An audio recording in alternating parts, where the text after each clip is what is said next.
क्या एक माँ अपने हाथों से अपने बेटे की हत्या कर सकती है? स्क्रीन पर आप जिस औरत को देख रहे हो ये वो माँ है जिसने अपने 8 साल के बेटे रौनक की हत्या कर दी। आपके दिमाग में सवाल आ रहा होगा कि क्या इसने बेटे को इतना बड़ा सिर्फ हत्या करने के लिए किया था? आखिर ऐसी क्या मजबूरी थी जो हत्या करना उचित समझा? आज की कहानी रिश्तों को कलंकित करने वाली है, जिसे सुनकर आप भी एक बार हैरान हो जाएंगे। आगरा के नए गांव का रहने वाला 8 साल का बच्चा रौनक 29 नवंबर को लापता हो जाता है। 2 दिसंबर को पिता करण और मां यशोदा ने इसकी शिकायत पुलिस में दी। 3 दिसंबर को रौनक की लाश घर के पास झाड़ियों में एक बोरे में मिली। मामला बेहद संगीन था। अब सवाल ये था कि आखिर इस बच्चे की हत्या किसने की? यहाँ प्रारंभिक जांच में पुलिस ने आस पड़ोसियों से बातचीत की और जानने की कोशिश की कि क्या इनकी किसी के साथ कोई दुश्मनी है। पुलिस जांच में कुछ चौंकाने वाली बातों का पता चला। लड़के के पिता सूरत की एक कंपनी में काम करते हैं और उसकी पत्नी यशोदा के अपने ही देवर के साथ अवैध संबंध है। यशोदा के देवर भानु से जब पुलिस ने पूछताछ की तो वह बेहद डर गया।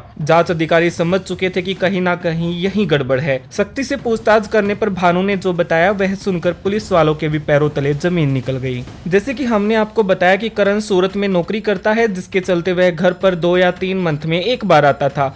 करण की गैर मौजूदगी में घर पर उसकी पत्नी यशोदा और बेटा रौनक रहते थे। पति को बाहर रहता देख यशोदा का चक्कर अपने ही देवर से चल गया। धीरे धीरे दोनों प्यार करने लगे और जब भी करण घर आता तो उसे इस बात का एहसास तक नहीं होने देते कि उनके बीच कुछ चल रहा है। लेकिन करण के वापस सूरत जाते ही दोनों का मिलना जुलना फिर से शुरू। 29 नवंबर को शाम 4 बजे रौनक पड़ोस में बच्चों के साथ खेल रहा था।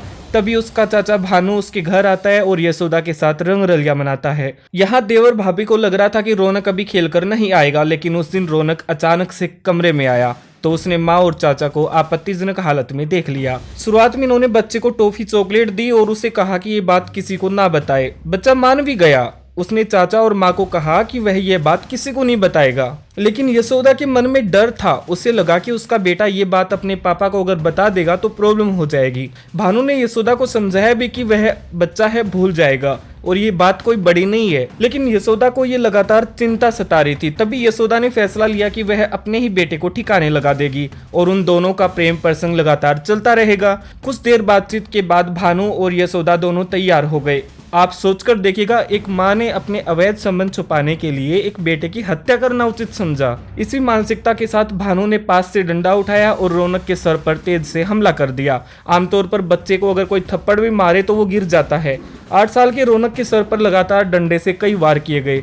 वह गिर तो गया था मगर अब भी उसकी सांसें चल रही थी। इसके बाद इसी बेरहम माँ ने किचन से चाकू निकाला और गला रेत कर मौत के घाट उतार दिया। पूत कपूत सुने हैं पर ना माता सुनी कुमाता। इस माँ ने तो इस पूरी कहावत को ही मिट्टी में मिला दिया। भानु और यशोदा ने बच्चे को एक बोरे में डाला और घर के पास लगती झाड़ियों में फेंक दिया। करीब 2 घंटे बाद शाम को 7 बजे यशोदा ने रोना और चिल्लाना शुरू किया। तेज आवाजें सुनकर जब पड़ोस के लोग आए तो उन्हें पता चला कि इसका बेटा रौनक लापता हो गया है। जिस तरीके से भानु और यशोदा बच्चे को ढूंढ रहे थे, रोते बिलखते सब लोगों की आंखें नम थी। 50 के आसपास लोगों ने देर रात तक रौनक की तलाश की मगर वो कहीं नहीं मिला। उसके ना मिलने का बड़ा कारण ये था कि बच्चा गायब हुआ है तो बच्चे को ढूंढेंगे लोग, ना कि किसी बोरे को झाड़ियों में। 2 दिसंबर को इन्होंने स्थानीय पुलिस स्टेशन में गुमशुदगी की रिपोर्ट दर्ज करवाई। 3 तारीख को जब पुलिस नया गांव में पूछताछ के लिए आई तो उन्हें झाड़ियों में एक बोरा दिखाई दिया।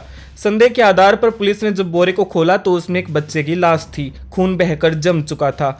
पुलिस का सीधा शक आस पड़ोस के लोगों पर गया। एक चीज क्लियर हो गई थी कि हत्या आस पड़ोस के किसी ने की है, लेकिन सवाल ये था कि आखिर किसने की। पुलिस के खोजी कुत्ते लगातार यशोदा के घर की सीढ़ियों को सूंघ रहे थे, पर यहाँ अब पुलिस माँ पर शक भी नहीं कर सकती क्योंकि कोई माँ अपने बेटे का कत्ल कभी नहीं करेगी, ये हम सब अच्छे से जानते हैं। लेकिन पड़ोसियों से पूछताछ में जब पता चला कि यशोदा का अपने ही देवर भानु के साथ अवैध संबंध है तो शक की सुई भानु पर गई। कड़ी पूछताछ में भानु ने आखिरकार यशोदा का नाम ले ही दिया और दोनों ने कबूल किया कि अपने अवैध संबंध को छुपाने के लिए उन्होंने रौनक की हत्या कर दी। परिवार और रिश्तों को निभाना और सम्मान देना बेहद जरूरी है। अगर कोई ऐसा नहीं करता है तो अवैध संबंधों का खतरा बढ़ जाता है। ऐसे अपराध करने वाले व्यक्तियों पर कानून की सख्त कार्रवाई होनी चाहिए जिससे लोग डरे और ऐसे कदम उठाने से बचे। कहानी अच्छी लगी हो तो हमारे साथ लगातार बने रहिएगा। धन्यवाद।